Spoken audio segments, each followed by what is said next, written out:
ఉద్యోగ ఉపాధ్యాయులతో పాటు అనుబంధ ఉద్యోగుల సమస్యల పరిష్కారం కోసం రాజీలేని పోరాటాలు చేస్తామని టీజీఓస్ రాష్ట్ర అధ్యక్షుడు ఏలూరి శ్రీనివాసరావు స్పష్టం చేశారు. ఖమ్మంలోని సంఘం కార్యాలయంలో ఏర్పాటు చేసిన విలేకరుల సమావేశానికి ఆయన హాజరయ్యారు. గత 10 ఏళ్లలో ఉద్యోగులకు డిఏ, ఎరియర్స్, జీపీఎఫ్కు సంబంధించి సుమారు 5,400 కోట్లు బకాయి ఉందన్నారు. వీటిపై గత ప్రభుత్వం హామీలు ఇచ్చినా అమలు చేయలేదని ఎద్దేవా చేశారు. ఒక ఉద్యోగ కమ్యూనిటీ యావత్ తెలంగాణ ఉద్యోగులు అందరూ కూడా గతంలో దీనిపైన నియమ నిబంధనలు అది మనం చెప్పడానికి రాదు, నోటితోటి అది మీకు తెలుసు, మాకు తెలుసు. ఆ సిస్టమ్ అటు నడిచింది, అది కరెక్ట్ కాదు.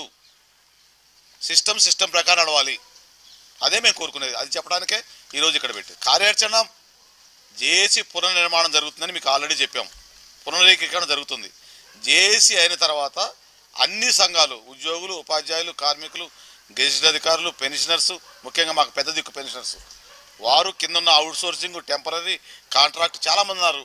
ఐకేపీ ఉన్నారు, సెర్ప్ ఉద్యోగులు ఉన్నారు, ఈజీఎస్ ఉద్యోగులు ఉన్నారు, ఆశా వర్కర్స్ ఉన్నారు, అంగన్వాడీ టీచర్లు ఉన్నారు.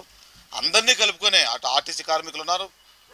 ఉద్యోగ కమ్యూనిటీని మొత్తం కలుపుకొనే రాష్ట్ర ప్రభుత్వం బడ్జెట్ కొంత కన్స్టెన్స్ ఉండొచ్చు, ఉన్నా అవి లేకుండా చేసే సమస్యలను ముందు చేస్తూ బడ్జెట్ పర్మిట్ చేసిన కాడ నుంచి మావి కూడా క్లియర్ చేయమని.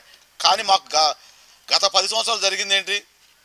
ప్రజల్లో మమ్మల్ని బదనాం చేస్తూ రూపాయి ఇచ్చి 10 రూపాయలు ఇచ్చినట్టుగా, 10 రూపాయలు 100 రూపాయలుగా చూపించి కలర్ జిరాక్సులు డబ్బులు తీసి పెట్టినట్టుగా మమ్మల్ని అవమానపరిచారు. అది జరగకూడదనే